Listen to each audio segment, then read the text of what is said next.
zelo dolgo sem si v bistvu že od malih nog me zanimala vojska. Sem bila malo poseben otrok, ker sem raje preživela cajt v gozdu, kakor pa za kakšno televizijo računalnikom. Zdaj šola je tekla, sem hodila v gimnazijo, zaključila faks.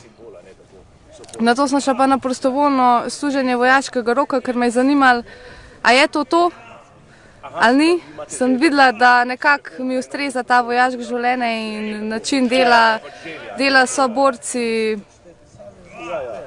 naravo, pisarno v naravi. Ko sem zaključila prostovoljno služenje, sem šla na strelca oziroma OVSU, ga uspešno zaključila in pristala v 10. pehotnem polku, v 3. pehotni četi. In trenutno sem na usposabljanju oziroma vstopnem usposabljanju Sokolov let za pridobitev rdeče baretke, ki je simbol enote oziroma brigade, katero bom tudi s ponosom nosila. 2, 3, 2, 4, 2, 5, 2, 6, 7, 2, 8, 2, 9, 2, 10, 2, 1.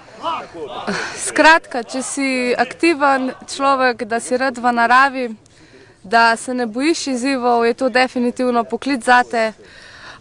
Je treba vedeti, da včasih ni lahko, je težko, moraš kakšno stvar zgrist, ampak na koncu, ko zaključiš, ko z enoto zaključiš neko nalogo, tečaj, usposabljanje, je to tudi taka nagrada osebna, da ti ostane zavedno.